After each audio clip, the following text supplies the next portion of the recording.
supported by this pin here. So you also have two forces there.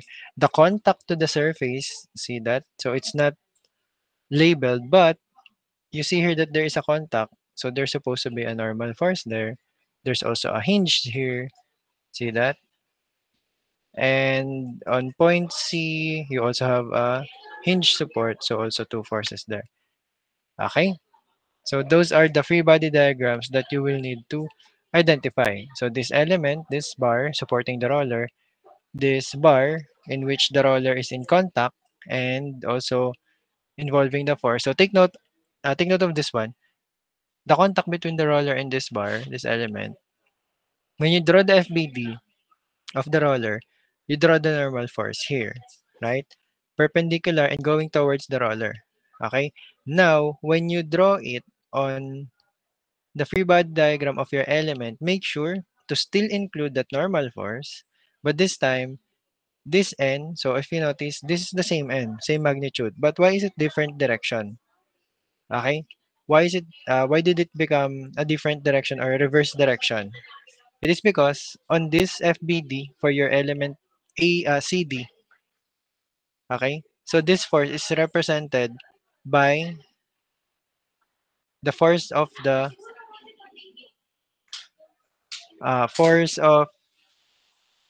this roller or this element B in contact with the surface.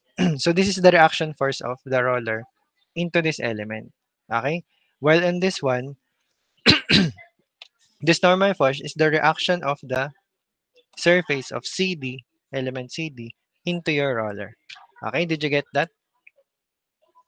So whenever you have a contact between two elements that you will need to draw an FBD, make sure to include the same force on those two FBDs but in different directions or reverse directions. So if you draw it facing this way, so you will reverse the direction when you draw it on the other element. Okay, is that clear? So let's see. So general procedures for the solution of problems in equilibrium. So equilibrium problems, so we will have a series of steps. Okay, a series of steps to solve equilibrium problems. Number one is to determine carefully what data are given and what results are required. Of course, you will need to determine which elements, for example, in here, so which elements are involved, right? Uh, are all elements involved or do we need to isolate only? And then what data are required? Okay, is for example, the missing data is the reaction on support C or the reaction force on support D.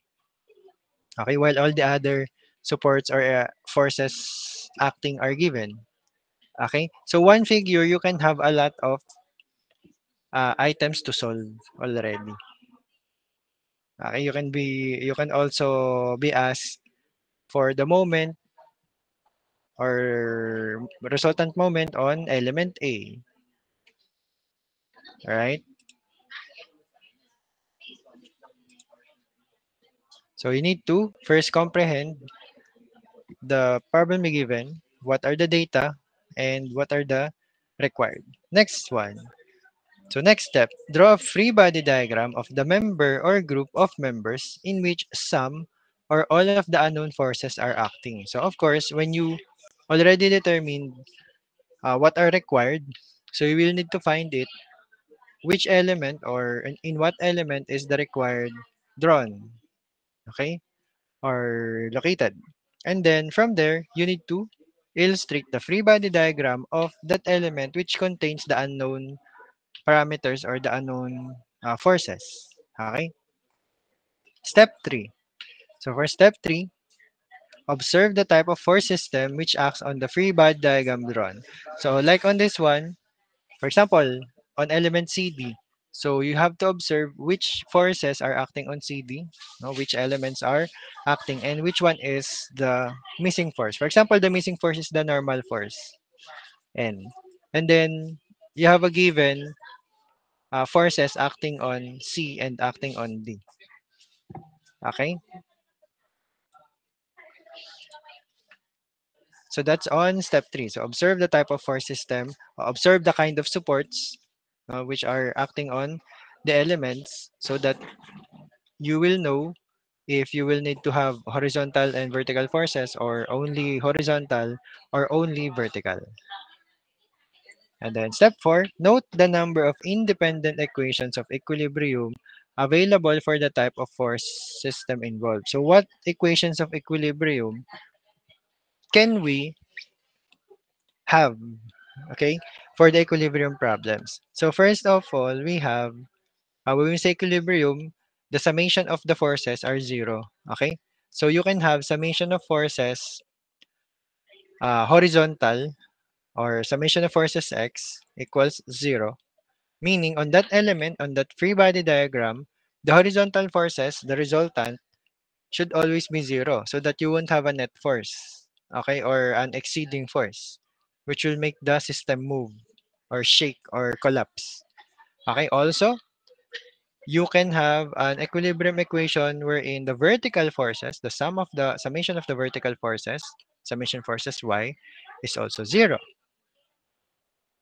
Okay? Wherein, of course, same with the horizontal forces, the sum of the vertical forces should be zero, so that you won't have an exceeding force or an excess force.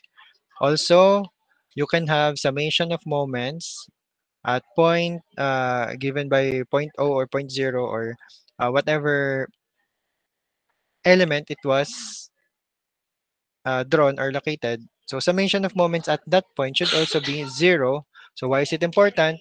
So we all know the moment is what? The tendency to rotate a body because of the forces acting. Okay? So if your summation of moments have a value, it means your system will have a tendency to move.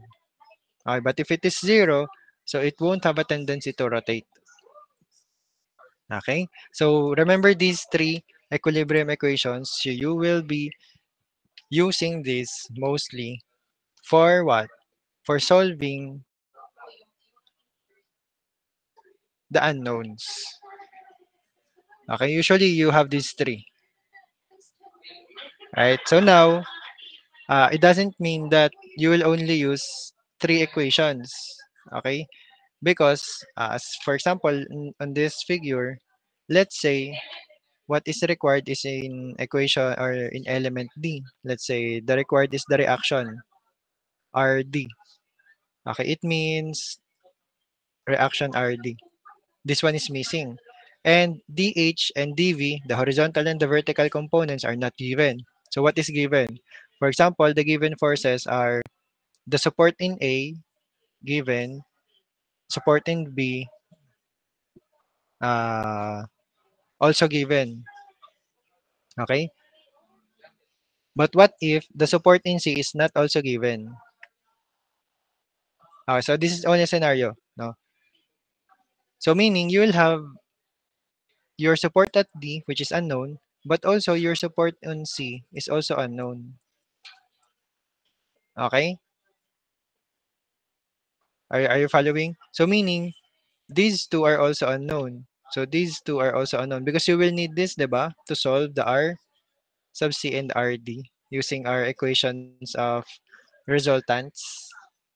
Okay, meaning you will have four unknowns.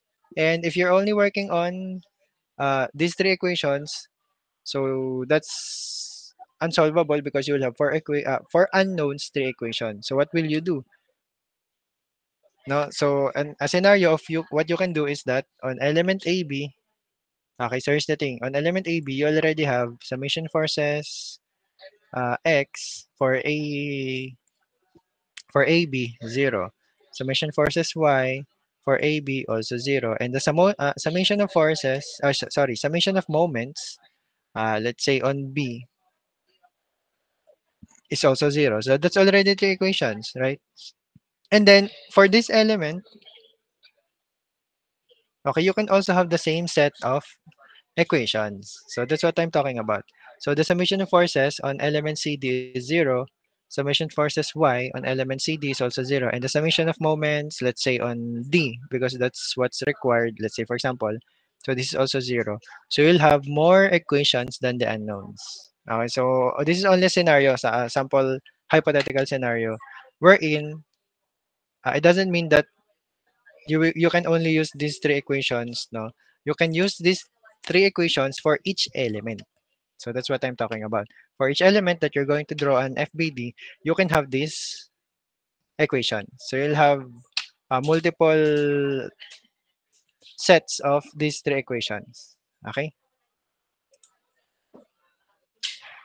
So step 5, compare the number of unknowns on the free body diagram with the number of independent equations of equilibrium available for the first system. So that's basically what we talk about. Okay? So that's step 5. And so here's your clue or here's your tip. You should always have more equations of equilibrium than the unknowns or same number. All right? So you can't have less equations of equilibrium than the unknowns because you will have a problem with that, with your solution, because that will be unsolvable. Okay? So take note of that, ha. So you should practice what? Writing or determining the equations of equilibrium. Okay, for each element or for the entire force system. Okay? Now, so for step 6, so this is the two options depending on the step 5. So if there are as many or equal number of independent equations of equilibrium as the unknowns, so you can now proceed with the solution. So what are you going to do here? So how are you going to solve? So this comes, okay, so not only on DE, so you are also hunted by algebra here on engineering mechanics. So this is what I've been telling you all the time, no? You will always have to deal with your algebra whenever there is a problem solving. Okay? So which part of algebra again? So we've talked about this in differential equations also. Solving of system of what? Equations. So this is what we're going to do. Okay, so not necessarily by differentiation or combination or something like that. So not necessarily exactly that step. So you can do substitution, okay, or combination, if that's possible, of the equations. Okay, so mostly you will do substitution here because you will be able to solve one variable from one equation and then you will substitute that to the next equation, something like that. Okay, so I hope you are still familiar with that method. Now, so that's option A. So this one, you already good to go with the solution. But what if of scenario B, if there are more unknowns, like what I've said earlier, to be evaluated than the independent solutions of equilibrium available, so what will you need to do? No, so don't cry yet. Okay, so don't give up yet. So what you can do is, like I've said, draw another free body diagram of another body or another element, like on this one. So if there's two unknowns or four unknowns here and you only have three equations, right? This is what I've been talking about earlier. You can draw another FBD on B or another FBD on AB. You will have another set of equations there. Okay? And then repeat steps 3, 4, 5. Yeah. That's what we've talked about earlier for the second free body diagram drawn. Okay? So the key here in solving equilibrium problems is that you should have more or equal number of independent equations of equilibrium as your unknowns. Okay, but first to do that, you should be able to determine what are your unknowns, right? And what are your given data, the available data, the forces, okay, the supports. Again, if on that part you're already struggling to find or to determine, what type of support is this and what forces are acting on it, you will have a problem already with your problem. Okay, it will get super confusing or you will get lost in your solution. All right, so that's step 6. Step 7, so uh, these are many steps worded, but when you're solving an example already, you will appreciate it even more, or you'll have an easier understanding of these steps. So for 7, we also have two scenarios of if there are as many independent equations of equilibrium as unknowns for the second FBD, so you can now proceed. Okay, but again, if there are more unknowns than the equations of equilibrium for the second FBD, so compare the total number of unknowns on both FBD with the total number of independent equilibrium equations available for both diagrams. Okay, so you have to check or recheck again. Okay, and step 8, if there are as many independent equations of equilibrium as unknowns for both diagrams, so you compared, okay, you can now proceed to solve the problem. Okay, but still, if there are more unknowns than independent equations of equilibrium, so you just have to repeat steps 6b. If there are still other elements, you can draw an FBD and get the equations of equilibrium. So just repeat until basically these steps tell you that just repeat the process until you have more equations or as many equations as your unknowns. Okay? So now if there are still okay, if this problem is too stubborn, if there are still too many unknowns, okay,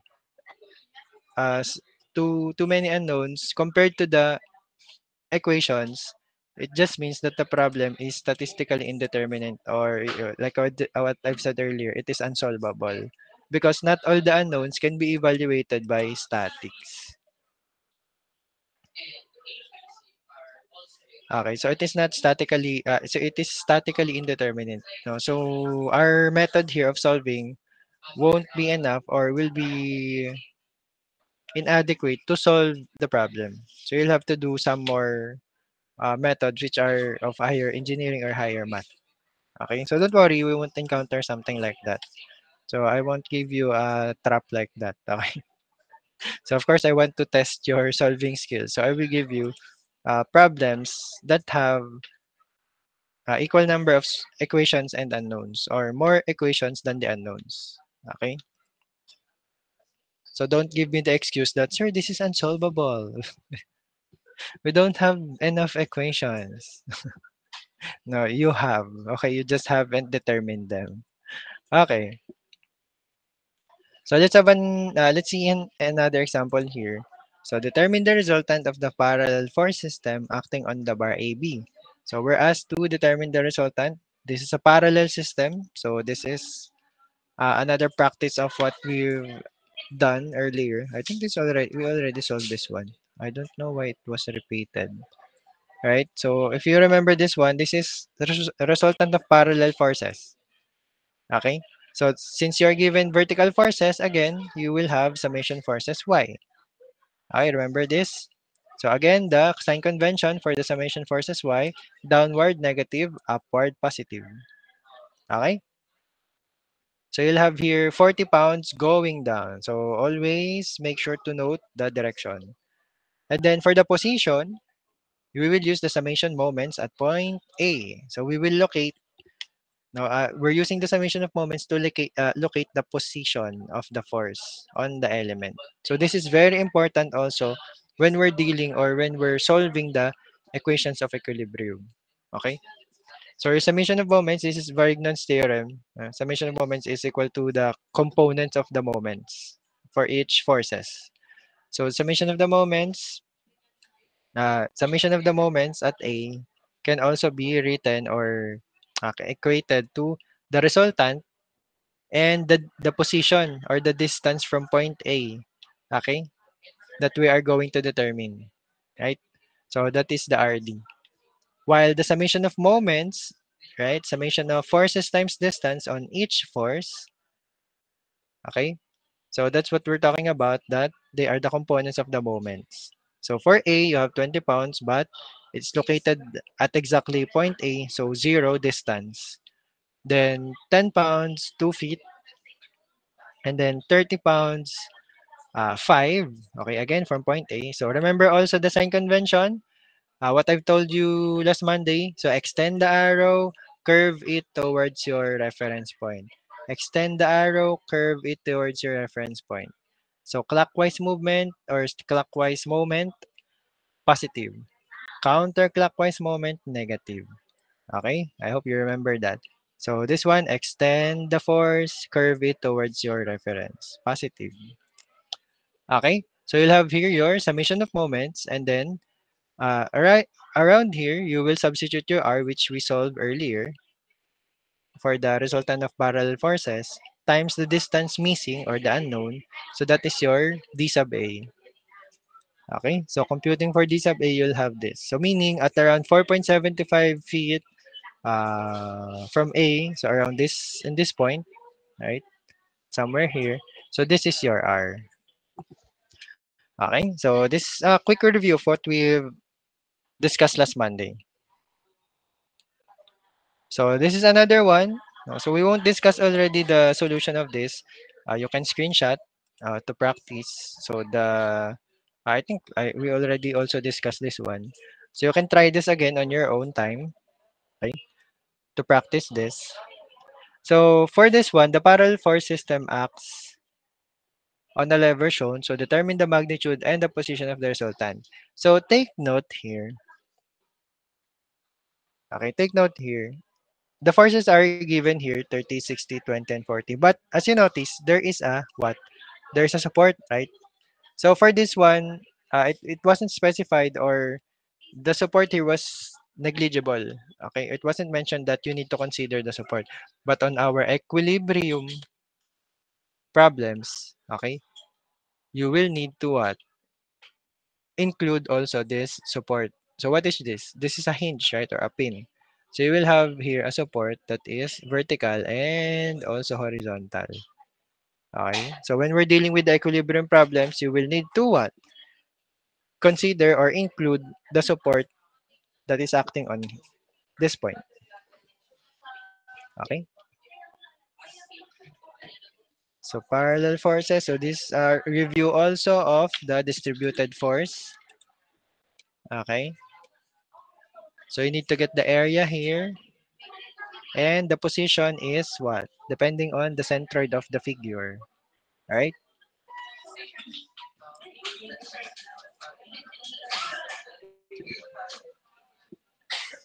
Okay. So let's have another example here. So determine the reactions for the beam loaded as shown. No? So the solution is included already also. So first we have here this beam. So this is our example beam, right? So this is the figure wherein you have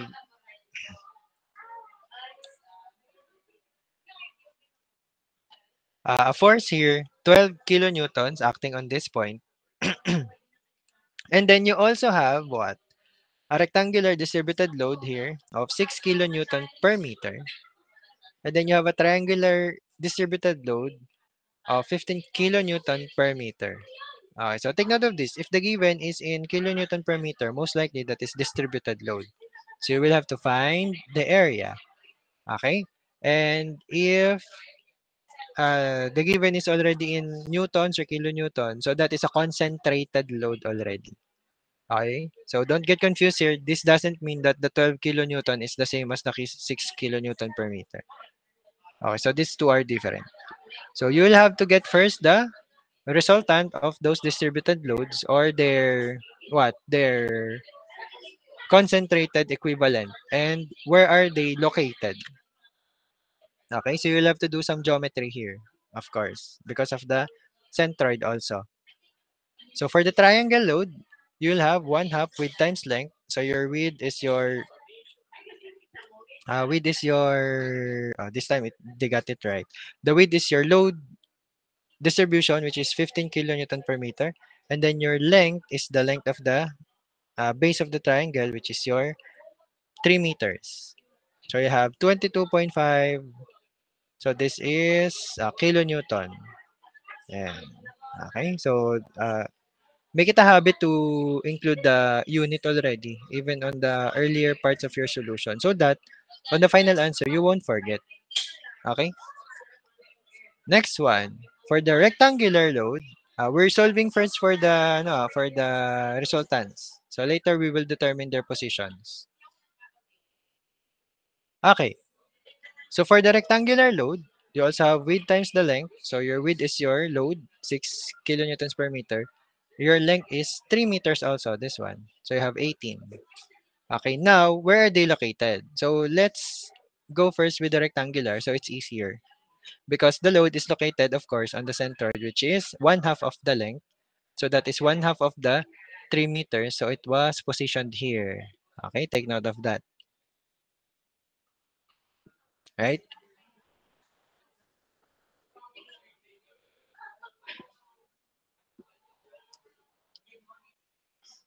And then for the triangular load, okay, so we know that the resultant is either on the one third of the length from the highest point or two thirds from the lowest point, right? Either of that. So that is either on one third of the 3 meters, which is around 1 meter, or the two thirds of the 3 meters, which is on the 2 meters from the lowest point. So right around here. Okay. So that's where you're going to label your R. For this is R for the rectangular. This is R for your triangle.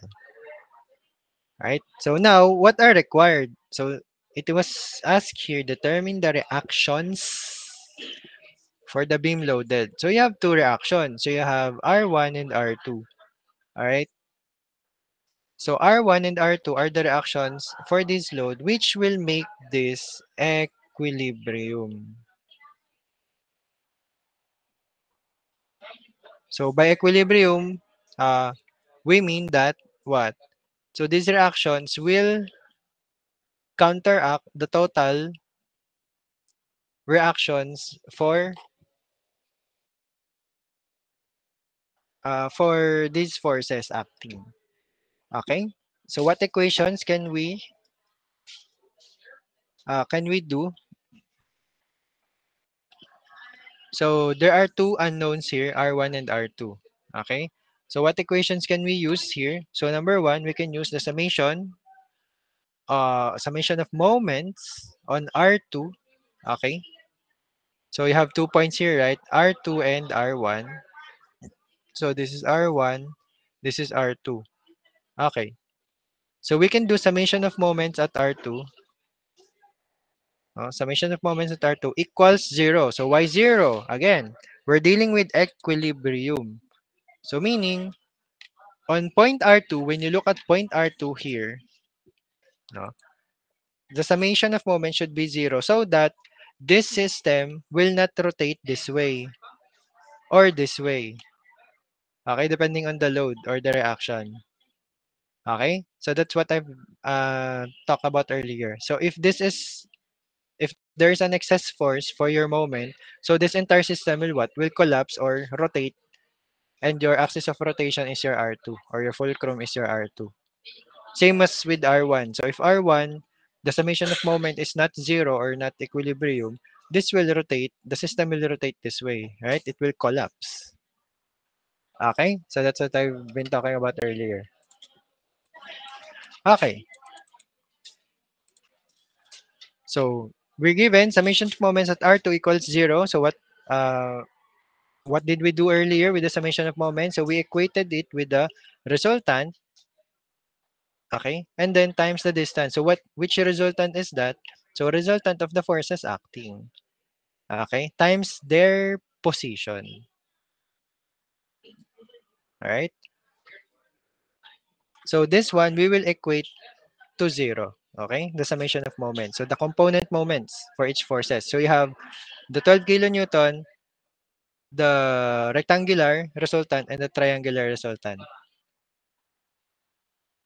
Okay? And don't forget, you also have your R1. This is what I'm talking about earlier.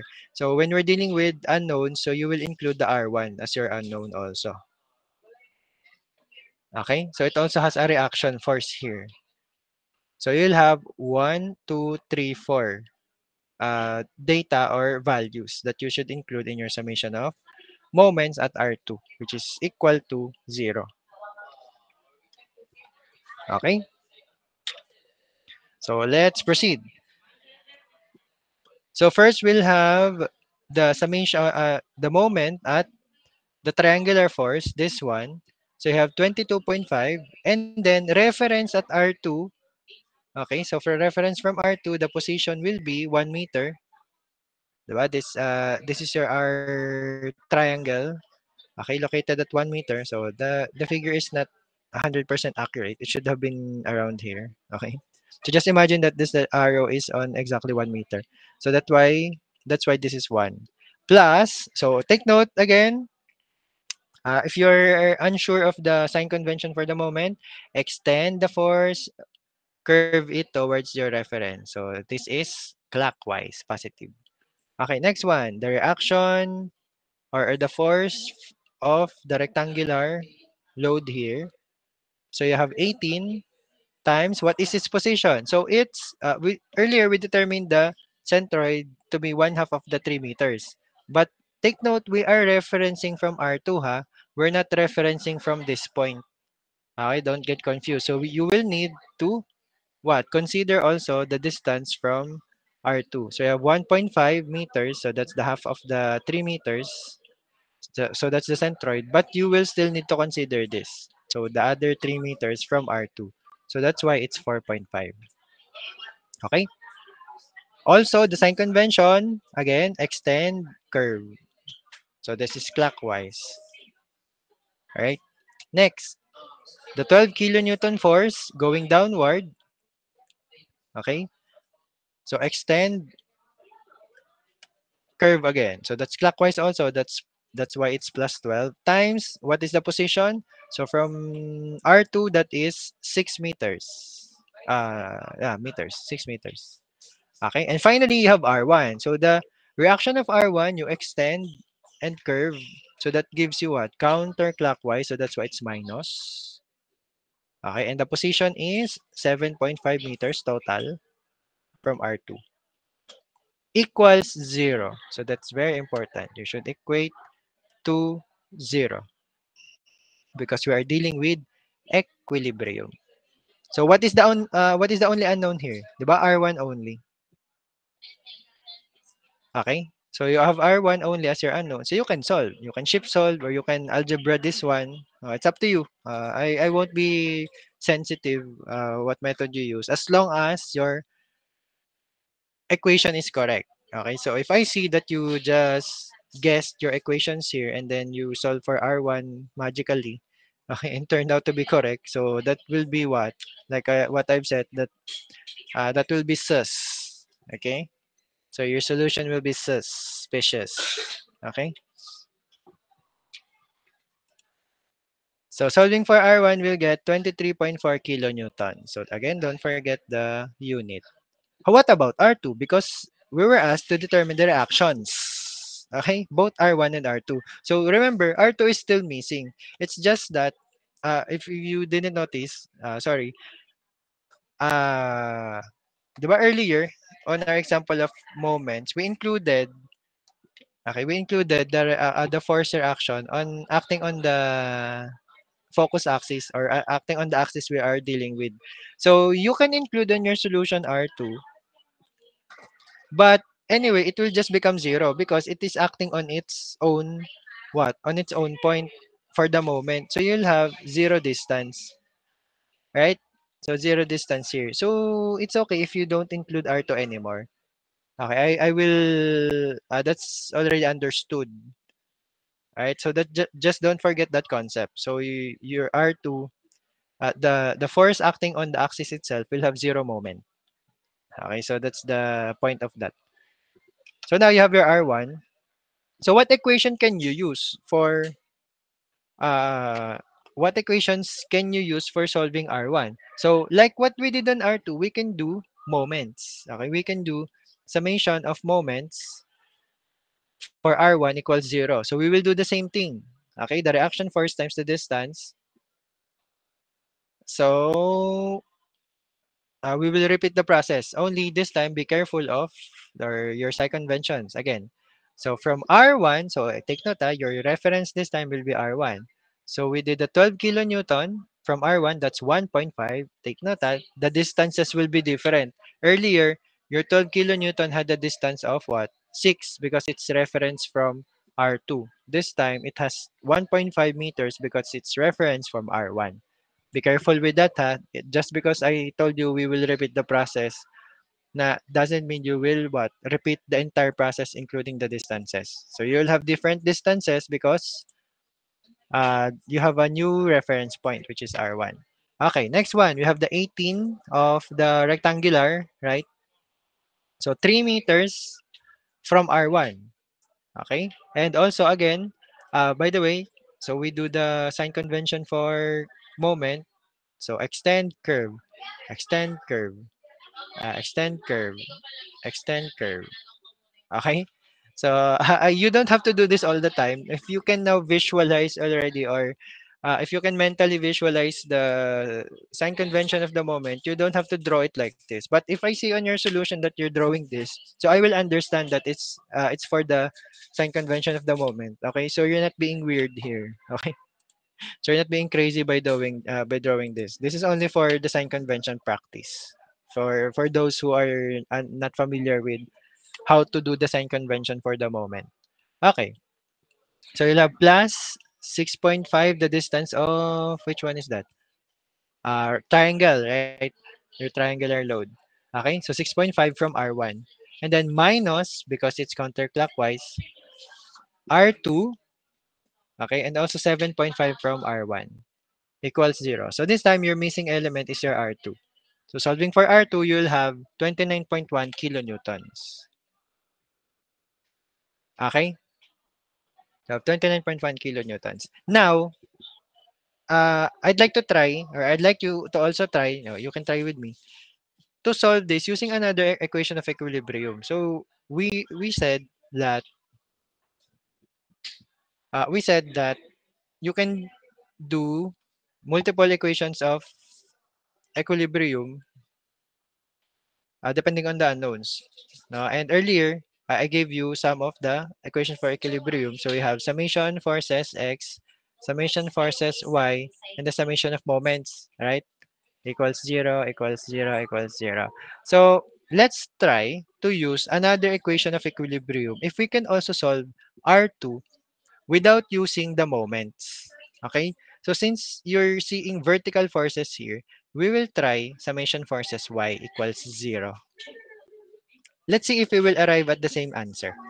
Okay? So now we know that R1 is 23.4, right? So we'll do it here. So summation forces y equals 0. Okay, so let's see if we will arrive at the same answer. No, I'm also not sure. I'm a bit nervous about this. Okay, okay. So summation forces y equals 0. So meaning your summation forces y, we will follow the sign convention. Downward forces negative, upward forces positive. So your R1 is 23.4 positive, and then minus 12 minus what is your rectangular load? 18 minus your triangular load 22.5, and what else? You're missing R2 plus R2 equals 0. So can you compete? Can you compute what will be your R2 from here? So this is negative 40. Negative 30, sorry. Negative 30. This is are we gonna arrive with this as well? Can you confirm if we're going to arrive with 29.1? I have a feeling we will, because this one is about zero point 0.9, and then this is 30, right? Yeah.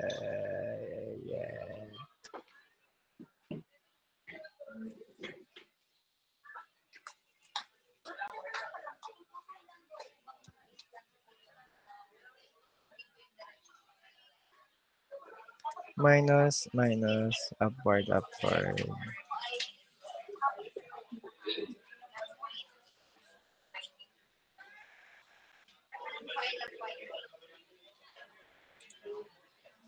Yeah. Did you also arrive with 29.1? Yes po. Okay. Is it positive or negative? I think it's negative, no? Negative po. Negative just because uh,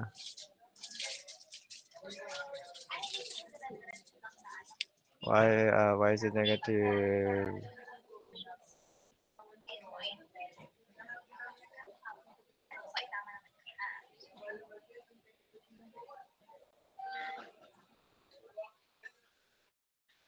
No, it's not Positive. negative. It's positive because we will need to transpose. Okay, yeah.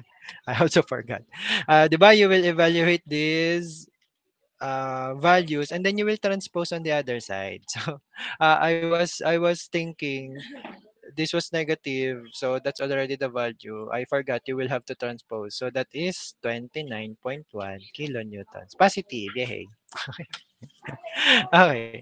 So what does this mean? No, what did we do? Or how did we do it? Okay. This is what I'm telling you that you can use the equations of equilibrium. No, any that works, of course. So of course you can't do summation forces x here because there are no horizontal forces and your unknown is not horizontal. But what I mean is you don't have to always do summation of moments, okay, to solve for your unknowns. You can use the other applicable equation of equilibrium. Like for example, the summation forces y if it's vertical forces.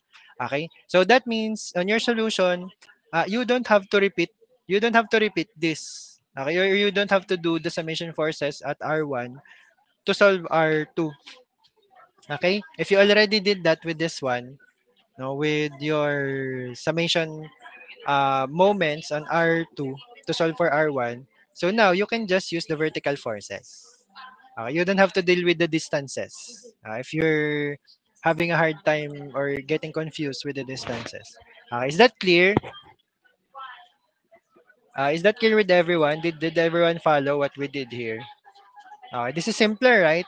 You already used the summation forces y. So again, no what I've been telling you, no one size fits all solution. No, you can have different approaches for this one. The others can use, or the others could have used the summation of moments for both unknowns. The others could use summation of forces y. Okay, that's no problem as long as you arrive with the same answer and your algebra is consistent. Okay,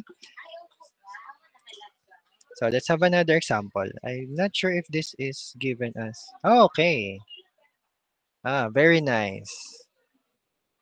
Okay, so this will be for your practice. Finally, something that isn't that the solution isn't shown. Okay. So for your practice, okay. So determine the reactions for the beam loaded as shown. I'm not sure if you can see the values right. So I will just also write the values on the drawing so you can see. So this is 120 pound. Okay. This is quite similar with what we did earlier. Right. So the forces are just modified. No. So you can use the same approach that we did. So this is 60 pound per feet. And then this is 150 pound per feet. Okay. So this is 3 feet.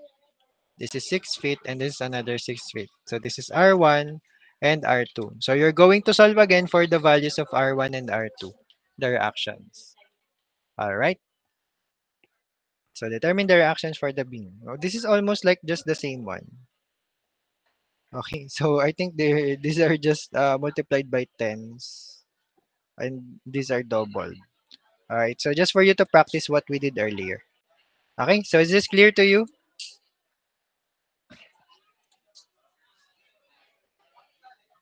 Okay, so next one. What else do we have here?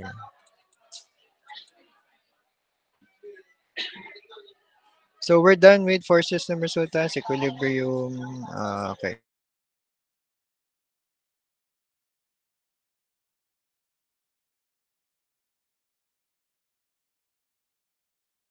PDF.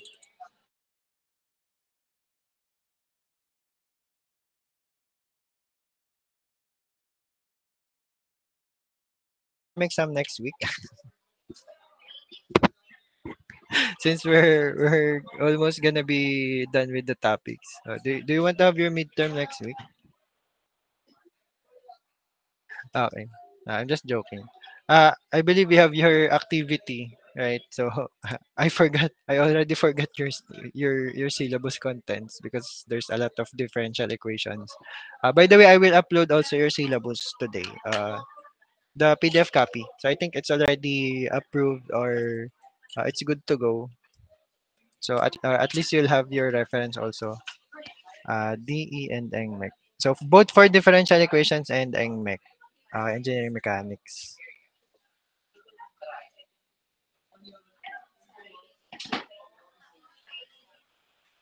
Okay. So ayan, I put it on my reminders for today. Okay. So I believe we have wait, I need to check first again before we proceed. Okay. So you can try working on that, solving that while waiting. I just need to make sure source. I just need to make sure that we're covering the topics needed to be covered. And we will do the activity. Okay. So next week, right? We'll have your face-to-face Wednesday. So there we will do your activity one, I believe.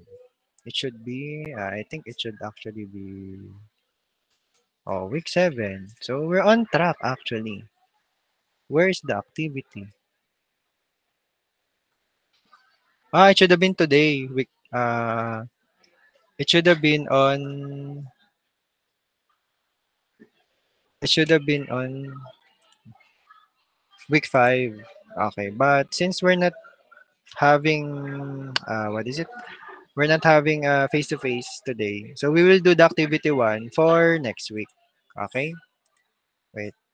Wait lang Activity and then problem set also. Okay. So for midterm you have activity and problem set. Okay. Good thing I was reminded. All right. So since uh we're almost done with the topics. So the next set of topics are structural analysis and why is it not included here? Wait lang Structural analysis and friction. Okay? Is that right? Sa okay. Structural analysis, friction, centroids, and center of gravity. I think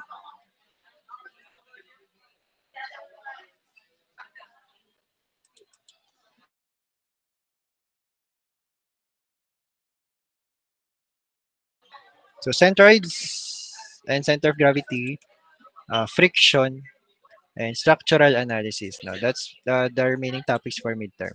So right around here we have friction and FBD. Okay. So you haven't had some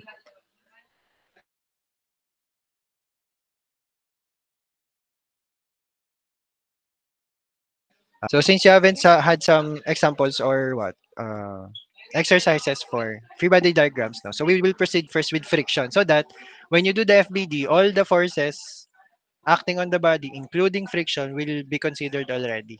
Okay, when you do your FBD, right? And then we'll move the structural analysis uh, on the last part of the discussion for midterm. Okay, and also remind me self, not you, remind me self to upload the problem set.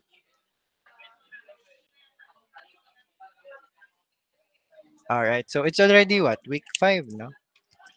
So week 5. So week Okay. So next week, you should already have your questionnaire for your problem set. Okay? So the topics will cover from start to up to what we will finish today or Monday. So we will still have a discussion on Monday. Okay? So what we will finish today and until Monday, so I will then upload your problem set number 1. 'Di ba? We've talked about that. So I will upload earlier. It's supposed to be on week 8, right? Based on your syllabus. But I want to give it to you earlier so that you can work on it earlier also and that you can practice or review it before the midterm. Also to give you a chance what for bonus points, right? So again, if you were able to submit your problem set earlier, right, than the set deadline, so I will give you a 2 week period to do your problem set. But if you're able to do it on 1 week, within 1 week, no, or 1 week before the midterm exams or the deadline for submission, so of course you will receive bonus points or additional points to be added to your problem set. Okay, is that clear to you? Okay, so I need to remind also myself. So you can also remind me next week. Let's say on Monday. If I haven't uploaded yet the problem set, so I will upload it on Google Classroom, and then uh, uh how should I how should I collect it? Okay, so for this semester I'm having a personal goal not to not to have many collections of papers here, okay, on my desk. So here's what's gonna happen. Of course, you will still need to write your problem set. Okay, handwritten, engineering, lettering. Okay, although as I've said, I won't be super strict with your engineering lettering as long as what uh the figures are well drawn, like this one. Okay, so like what you're seeing in the figure. So if it looks something like this, or if your drawing level is like what's shown in the figure, so that's acceptable. Okay, so no need to be super perfect with the drawing. No, as long as the straight lines are straight, the curved lines that's supposed to have angles or curves are well curved. Okay, and your letters are what? Uh, well written. It looks like engineering lettering. Okay, so it's acceptable. And then for the submission, so I will also set the submission on the Google Classroom. So you will need to scan or picture or whatever method you need to use to submit your problem set. But make sure you have your copies with you because I might collect them at some point. Okay, so I will include in the instructions probably to have your signature on every page of your solution, no, so that I will know that you did it. Okay, so that I will know that you wrote it yourselves. All right, so something like that. So I want to avoid having too many papers here on my desk, no, so that's probably what I'm going to do. Anyway, I'm still going to mark your papers one by one, something like that, no? So, let's try that for your problem set. Okay, so you're going to submit your problem set online. Okay, or scanned copy of your problem set. But again, make sure that you have your hard copy with you. All right, so I won't be collecting that for now so that you can have it as your copy for review, no, before the exams. Right? Because if I collected it and you don't have a copy, so you might already forget what you did or what you copied from your classmate. Okay, you might you might not have something to study. No, so anyway, you're probably going to picture it or take a photo of it or scan it when you review if you submitted it to me. So might as well just set the or just upload it or turn it in when I already upload the problem set in the classwork. So I will set the deadline. So here's the thing, I will set the deadline, let's say midterm week. Okay. But of course, I will see your submission, right? So your submission time or your turn in time. So that will be the reference if you will receive bonus points. So again, 1 week before the deadline. So that is the qualification for the bonus points. All right. So more of that probably next week. Okay, so that's my plan. All right, and then for your activity next week, so there you will do the structural analysis. Okay, is that hmm, where is the equilibrium? Okay, so the activity will cover the equilibrium and I think structural analysis. So you will do structural analysis problems as your activity. All right. So I'm not sure if I want to do like a practical of like you building a spaghetti bridge. Do you know that spaghetti pasta bridge? So that's very wasteful. No, we don't want to waste food here. Okay. So you probably just need to to solve as a group, 'di ba? I group you into three people each, right? So you're just going to solve for unknown forces or the structural analysis. Okay, for your that's for your activity one. So it's kind of like a quiz, but with group. Okay. So you will do it by group. Okay. So check again your group mates. So it's alphabetical. No, I remember it's alphabetical. So check on your list who are your group mates. So three each, starting from the first one, 1, 2, 3, 1, 2, 3, 1, 2, 3. Okay. So check if you have the lucky pick of your of your group mates or if you're doomed. Okay. As a trio. All right. That's for next week. Okay. So we're done with this slides. So we will shift with this one: friction and frictional forces. Okay. Uh-huh.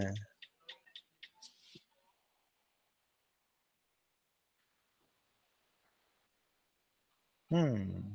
What is this? Magnitude direction of the moment.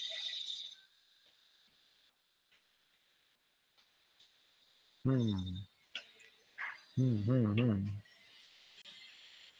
Okay. I'll just include this one on your activity. Yes. Okay. So let's proceed with the next topic or next set of topic. So by the way, structural analysis. So we won't have a formal discussion with that because what we were going to do on the activity next week is we will apply. Okay, what we've learned, including this one, also the resultant forces, the equilibrium equation and forces, no, to solve for the or analyze the structure that will be given to you.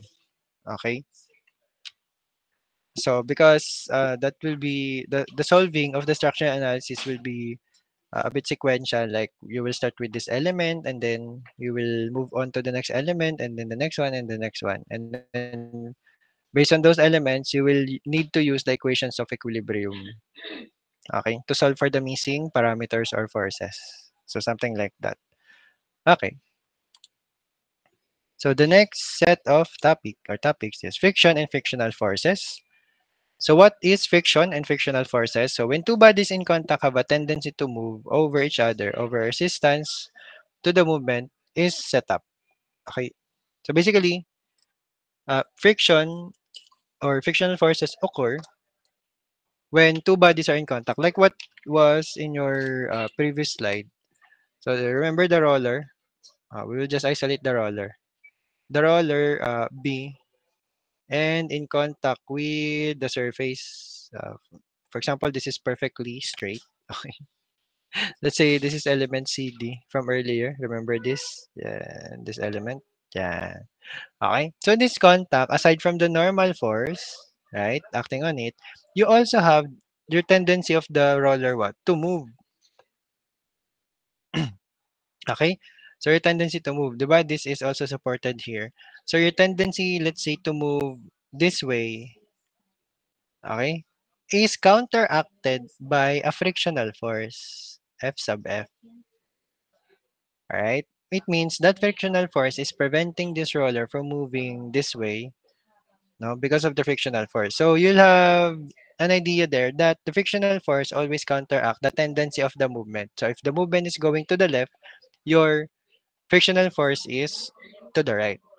If your tendency to move is to the right, your frictional force is to the left.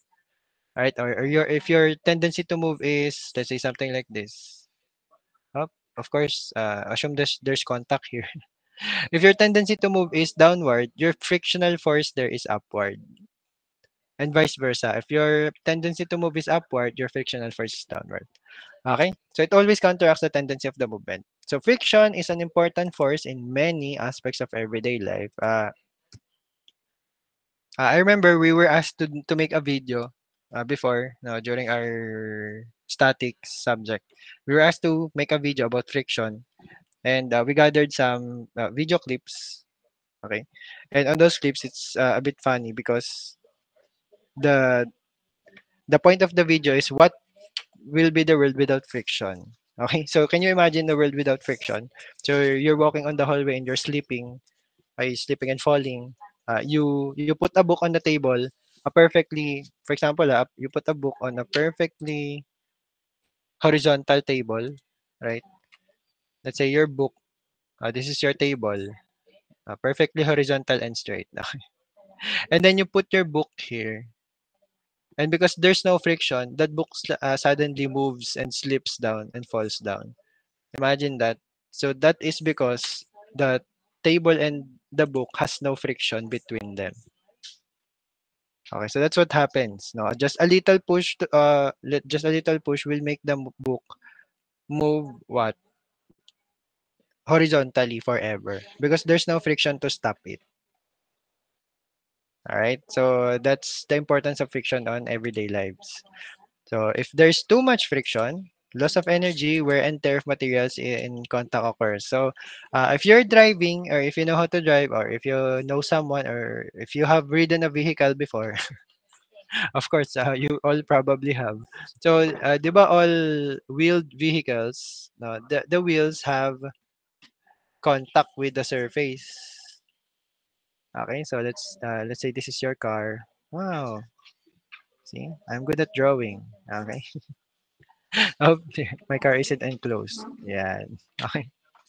So for example, that's your car. No, and your car's wheels have contact with the what? With the pavement or the road. So if there's too much friction with your wheels and the road, so of course your wheels will what? Wear down faster. Okay, so if there's less friction or no friction, this would result in slipping all around. So this is my example for that. The book put on the table and then you make a little push on the book and it will slip no straight to the end of the table and all the way down. And it might still continue to slip and move on the floor because there's still no friction there, right? So for example, oil in the engine of a car is meant to minimize friction between the moving parts. So of course you're not mechanical engineering students, but in your thermo, if you're discussing about pistons, okay? So this is your piston, and then there's an enclosure here for your piston. So of course, there's some contact there supposedly, but it is filled with oil. Okay, so that the friction is minimized. Right? We need friction between the tires and the road surface, of course, so that the wheels roll. Friction is caused due to the unevenness of the surface of contact of bodies tending to move past each other. So different bodies, different material, or different surfaces. Okay, so that's what produces the friction. Okay, so friction is the contact resistance exerted by one body when the second body moves or eto, this is what I've told earlier, tends to move past the first body. So if you have a tendency to move like on this one, there will be friction to oppose the movement. Not necessarily to stop the movement, no, not all the time, but to some degree to oppose the movement. Okay, so that's the purpose of friction. Okay, we have types of friction here. So the first one is dry friction, so also called column friction. It occurs when unlubricated surfaces of two solids are in contact. So this is the most common one. So let's say if you place your hand on your table, you try to rub it, so that's dry friction. So the friction you're experiencing there is dry friction. So if a lubricant separates these two surfaces, the friction is now called lubricated friction. So of course, now we will only deal with dry friction. So we're not gonna be dealing with lubricated friction for our subject. Okay. Fluid friction occurs when layers of two viscous fluids. So you will have this on your fluid mechanics most likely. Moves at different velocities. Now, so you have two fluids, let's say oil and water. So the surface between them will have fluid friction. So the relative velocity between layers of causes frictional forces between those fluid elements. Okay? Skin friction, also called friction drag, is a component of the force resisting the motion of a solid body through a fluid. So this is solid to what? Solid to fluid. Okay, friction. And then we have internal friction. So this is associated with the shear deformation of the solid material subjected to cyclical loading. So this is what happens when there is a shear, or in Tagalog it's punit or tear. No? Let's say you have an element here. This will you will discuss on your deformable, and then the load starts to wear down this element. So you will have a crack, and from that crack you will have a shear, meaning the uh, that element will move, something like this. Ayan. Okay? So this is what will happen now with excessive loading or overtime. So the surface there that move, okay, will have friction in it. So that's internal friction. Okay? So you will deal with this with your deformable body subject. Okay, so for our discussions, we will deal with dry friction. Solid to solid rubbing, no, of surfaces. So elements of dry friction. So you have an FBD here actually. So this is an example of a free body diagram taken from a physical system. No? And then you have your body to be observed in contact with the surface. So this is a surface. Okay. So what forces are acting on the body? First we have W. What is this? This is the weight of the body. Okay. So we're considering the weight of the body. So don't worry. Usually it is given. Okay? Or the mass is given. So of course, you will have to convert it into weight by mass times acceleration due to gravity. Okay?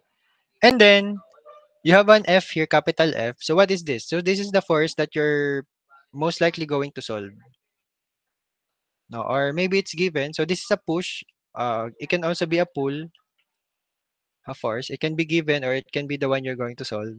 No. So this is a force. Now, this is what I'm talking about. If there's a push or a pull there, of a force here on the body, the bow it will have a tendency to move. So this is your movement. Okay. So this is not a force. This I'll just label this as your movement or tendency to move.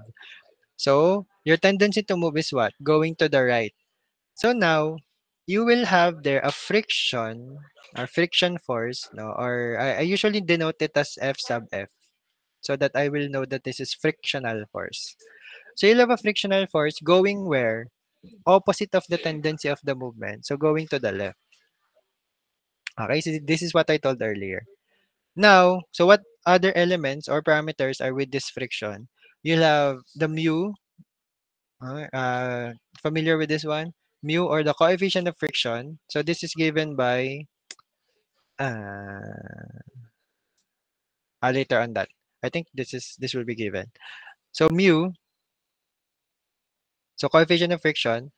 And then you have the resultant of, sorry, you have a normal force first. Okay, normal force. So because your surface is so your body is in contact with the surface, so the surface gives you a reaction of N or the normal. Okay, normal force.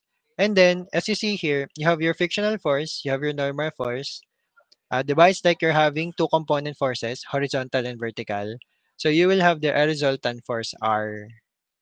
So that R is the resultant of your friction and your normal. Okay? And the angle, take note of this, the angle of that R with respect to the vertical. Okay, take note of vertical.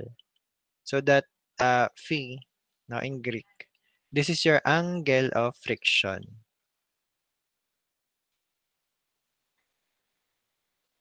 Okay?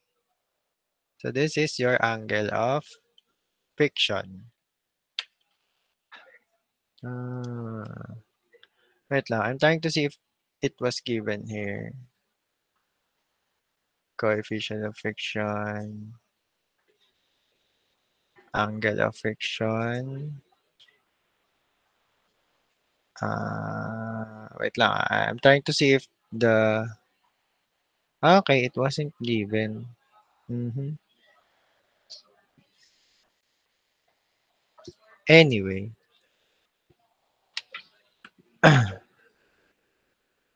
so let's do some of the relationships here. So if this is your coefficient of friction, 'di ba you can also draw it here when you're dealing with the resultant R. So this is your F sub F, no? And if this is your phi or your angle of friction, so 'di ba you can solve this as angle of friction. You can solve this by what? Tangent, no? Opposite over adjacent. So tangent of frictional force over N. Sorry. This is the angle. So this is arctangent. And sorry. So arctangent. But also this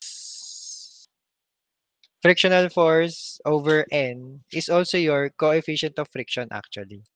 Let me confirm here. F over N.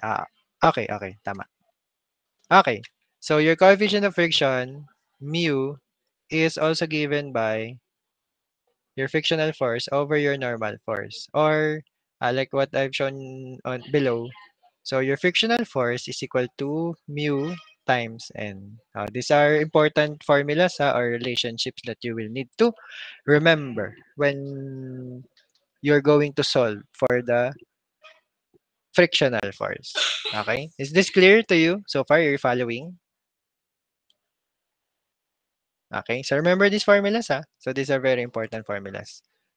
Okay, again, your mu or coefficient of friction is your frictional force over your normal force. And the tangent or the arctangent of that, or technically, your angle of friction is also the arctangent of your what? Mu. Okay, your coefficient of friction. Okay? So let's have some more here. Elements of dry friction. So again, I think this is just analysis of the FBD we're given here. So W, of course, weight of the block. So the block is subjected to a horizontal force P, like we did earlier. So of course, if you have a horizontal force P that is pulling the what? Pulling the object, you will have a what? Tendency of movement towards your P, or same direction. So what direction will be your frictional force? The opposite one. Okay? And these are let's just be consistent and denote this as wait, where's the R here? So it wasn't even mentioned here, but there was an R here. So let's just denote this as N, or the normal to the surface. Okay? So for this scenario, your N is equal to your W, or weight, because there's what? No other. This is from summation forces Y equals 0, ha? Okay? So summation forces Y equals 0, meaning, what is this? Your N minus, sorry. Tama. N is upward. N minus W equals 0. So it became this one. N equals W, or your normal force is equal to your weight of the object. If there are no other vertical forces here. And also, F equals P. So where did it come from? From your summation forces X equals 0. Again, equilibrium. Right? Wherein your summation forces are P minus F equals 0. So this is how it became F equals P. Alright, so remember, so we're going to be dealing with equilibrium, or we're going to be considering equilibrium when we're dealing with these forces or on your FBD. Okay?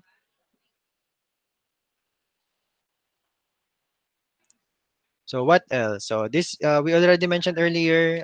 We'll just replace R with N, so that you don't get confused. So N is your normal force, and okay.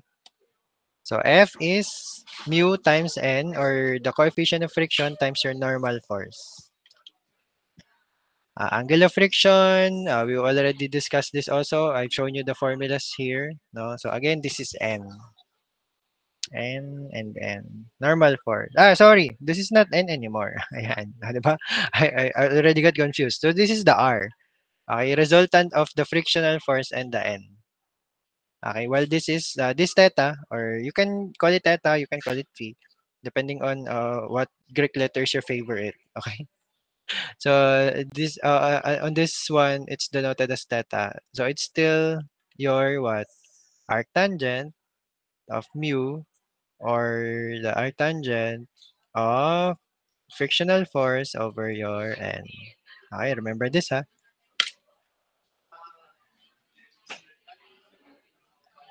So of course, when you need to find your, for example, the angle is given and not the mu. So of course, that is tangent of your theta here, or the angle of friction is your mu, right? And your tangent theta is also your frictional force over normal force. So also remember these equations. No, you're gonna use them. Okay, on the examples. So some laws of friction, the following are laws of friction. Friction in non-limiting equilibrium, friction in limiting equilibrium, and friction during motion. No, so we're going to be dealing with uh,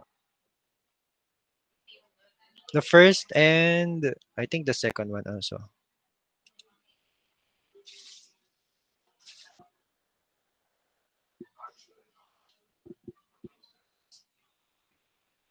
And the third one also. So the fourth one is already for kinetic friction.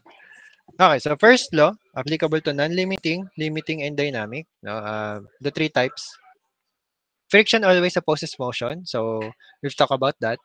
And then frictional forces come into play only when a body is urged to move. Okay, so if the body is not moving at all and it's just placed on a surface, no, so no frictional force will act, even though there's contact here. So that's almost negligible frictional force, especially if it's what perfectly horizontal, perfectly level. But if it is inclined, and so if it is inclined, your body will have a tendency due to gravity to move. So you will have a frictional force here. Okay. So a frictional force, again, will always act in a direction opposite to that in which the body is urged to move. So opposite to the tendency to move, as we've discussed earlier.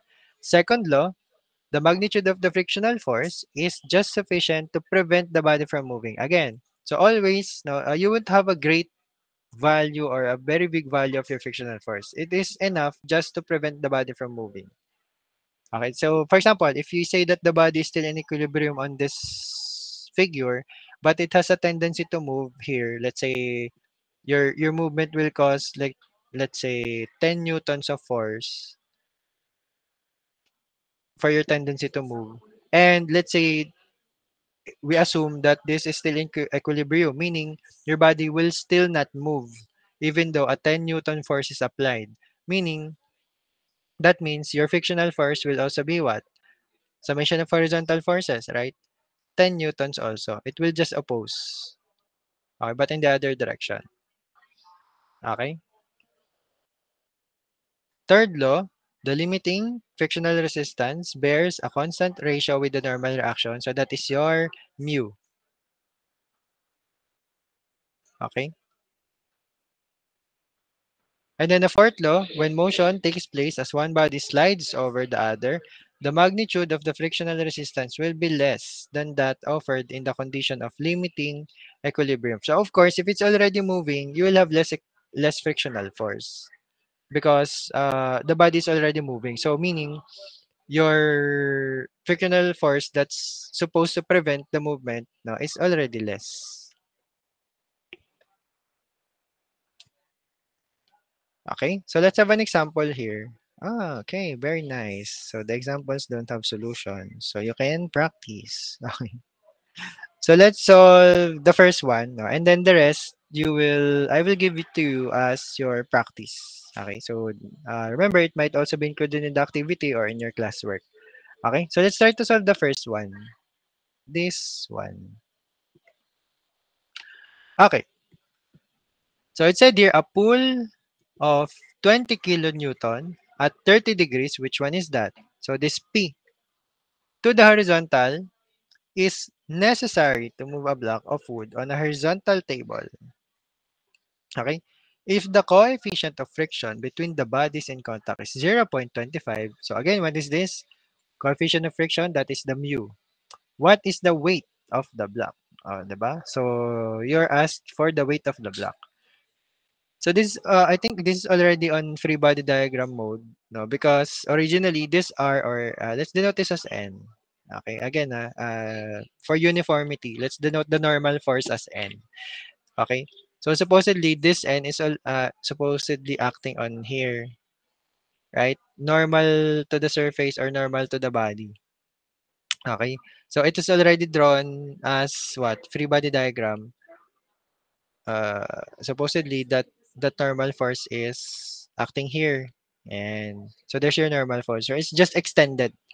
Okay, and also the force acting, the pull acting is already located at the center. So 30 degrees from the horizontal, right? And then you'll have a frictional force. Of course, the frictional force is on your contact. So on your FBD, you have here normal force, you have here your unknown, the weight of the object, right? You have your P here, see that, 30 degrees, okay? And then frictional force, okay? So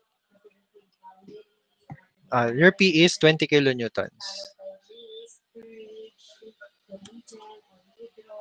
all right? So how do we solve for the weight? Oh, how do we determine the weight of the object? So again, this is an equilibrium problem. So meaning, you can list down your equilibrium equations if you want to be sure. So what are our equilibrium equations? So we have summation of moments. Okay, we might need to use that. No, we never know. We also have your summation forces x equals 0 and your summation forces y equals 0. Right? So for this one, so like we can actually rule out the summation of moments because you won't have those structural elements that has a tendency to rotate, right? So your forces are already concurrent and on the center of the object. So there's no tendency of rotation there. So we can rule out your summation of moments. So we were going to be using these two, right? So now here's the tip, no? Again, on the steps to solving equilibrium problems, determine the data and your unknowns. So how many unknowns do we have here for now?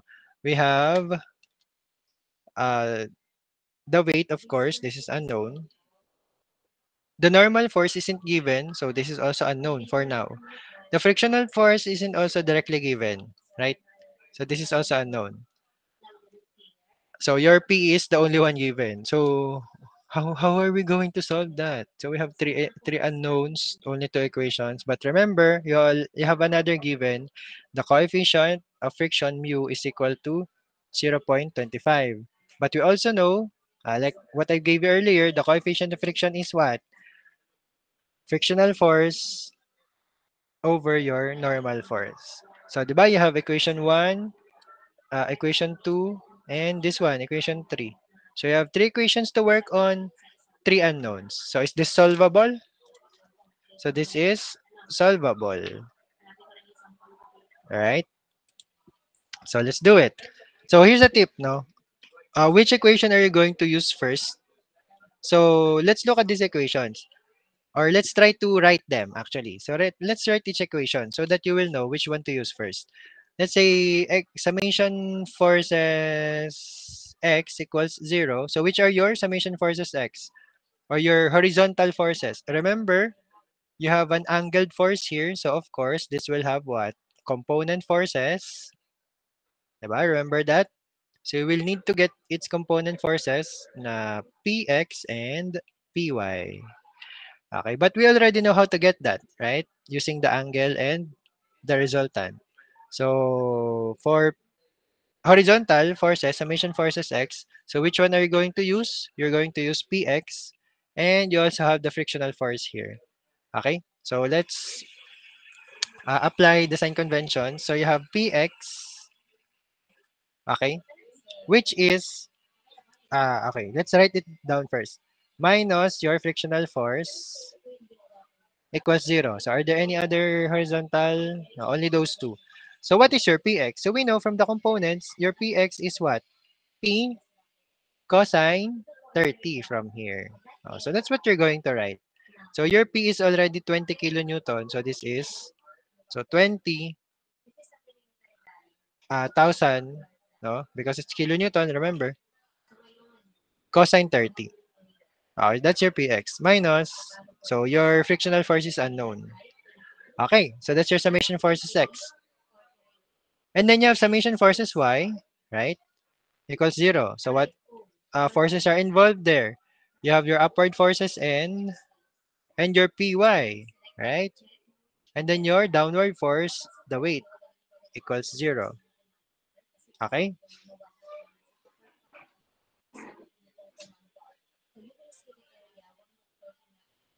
Okay, so far, are you following? So you have three variables involved here. So what is your py? So we know that your py is p sine 30, right? So you still have your n. Your py is similar with this, 20,000 sine 30. And then your unknown, the weight. So for this equation, you have two unknowns. For this equation, this is solvable and then one unknown. Okay, and then of course you have this equation 3. So both FF and N are unknown. So from here, no, you can have an idea of which one to use first or evaluate first. So you have summation forces X. You can already solve for your fictional force, which is, can you try? So I don't have my calculator with me. Yeah, as an excuse to force you to solve. Okay. So what is 20,000 cosine 30? Sige nga. You can just chat it so I can read clearly. I might not be able to hear you properly if you unmute. So, okay, so 17,320 point. As I've said, I'm not very strict with the decimal, so we can just round off to two decimal places. So we have 17,320.51. Okay, so I have 17,320.51. So that's newtons. Okay, so you might just use kilonewtons if you want. No, just as long as your uh, your units are consistent. So you can just write this also as 17.32 kilonewtons. Okay, but just be careful on some other problems. Some forces are given as kilonewtons, some other problems or forces are given as newtons. So just be consistent or be uniform. Okay, which unit you will use. Alright. So now we have our frictional force, no? So which equation are you going to use next? Will it be this one or this one? So frictional force isn't involved here on your vertical forces because it's horizontal, but it's involved in your coefficient of friction. Diba? You have 0.25 and then your frictional force is 17.32 kilonewton over n. So solving for your normal force, what is this? Just give me the kilonewton value. So 17.32 over 0.25, right? So what is your normal force?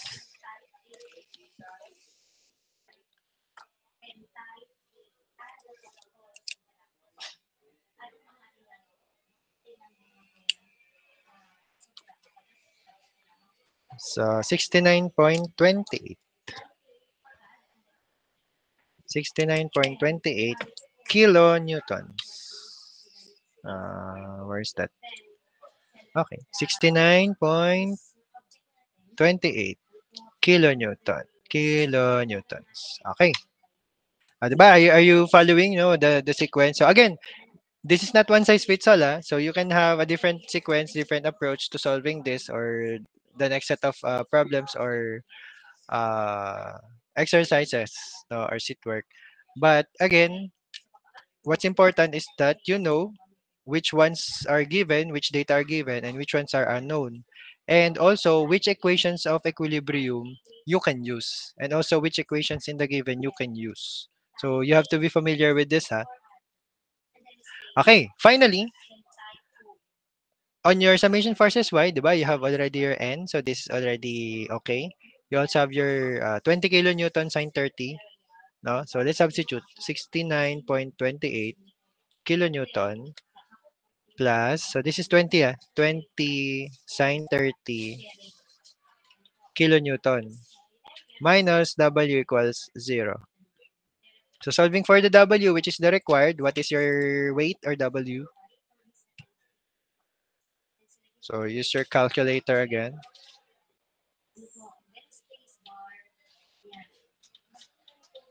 Mhm.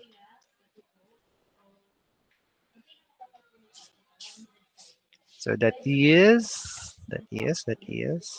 79.28. So did you get also the same answer? So are you do you believe Judge Angelo? Do you have faith in him? Yeah. Do you trust him Opo, with your do you trust him with your life? Okay. 79.28. Okay. So 79.28 kilonewton. So again, I'm not using my calculator right now, so I can't do all of this mentally. I might go mental. Okay. So we have 79.28 kilonewtons. Again, don't forget the unit. So this is your required, right? So this is your answer. So 79.28 kilonewton. So the weight of the block. All right. So you have an idea that this is how your exercises, your assessments, or problem solving will look like. You have a given figure. You'll have to draw the free body diagram. So you will need to analyze the given and the unknowns, and then you need to write the equations of equilibrium. Okay, equations of equilibrium and the other equations you can use, no, to solve for the unknowns. Okay, and for each equation of equilibrium, you will have to write the involved forces. Okay, like for this one, no, especially when there is a resultant force involved. Of course, you need to what? Yeah, you need to decompose it into their component forces. Okay. So, question, sir, how did you know that the PX is to the right and the PY is to the left? Again, 'di ba we did this during our activity. If your resultant force is, if you write it under Cartesian quadrant, your P is here, right? Okay. So its component forces are similar to the axis surrounding it. So this is your x-axis, y-axis. So your component px is horizontal to the right. Your py is vertical upward. See that? So they are enclosing your resultant. Okay? So that's a technique now you can apply to determine the direction of your resultant forces. Okay? Is that clear? Is everyone learning so far? All right, learning. Are there any questions, confusions to the others? How did we arrive with the answers? On the equation of equilibrium. Okay. So again, this a little bit of a review already on your physics. No, so we're just reinforcing it or supplementing it. Okay. So this one I will leave it to you since it's already almost time. No, and I think these are all already exercises. Yeah. So I will leave you with some exercises. You can copy paste this. If it's a bit blurry, this is 400 pounds. 400 pounds. Okay? A 400-pound block is resting on a rough horizontal surface for which the coefficient of friction is zero point 0.4, 0.40. Determine the force P required to cause motion to impede if applied to the block. So number one is horizontally. Now, so this is two scenarios. So the first one is horizontally as it is given here. And on scenario B, downward at 30 degrees with the horizontal. So meaning you will rotate this for letter B. I'm not sure if it's Okay. It's already ano. I thought you will need to visualize again. So it's already given here. So the force P for letter B is downward 30 degrees with the horizontal. Okay? So the first one, straight horizontally, that's your P. The next one is downward horizontally. Okay, so that's same given. So this already also 400 pounds. Okay, 30 degrees naman this one. All right. So that's two questions in one given. Okay, next one. We have example 3 or for your exercise 3. Okay? So the 200-pound block, so this is the weight, has impending motion up the plane caused by the horizontal force of 400 pounds. So this is the force of push to the block. Determine the coefficient of static friction between the contact surfaces. So you're going to determine what? The mu. So we know that the mu is what? F sub F over N. So that's your working equation there. Okay? So I think the free body diagram is already also given here. No? So as a hint also of what you're going to do. Okay? So example 4 or exercise 4 for you. So this the last one. So the 2,225 Newton block is in contact with a 45-degree incline. So this one.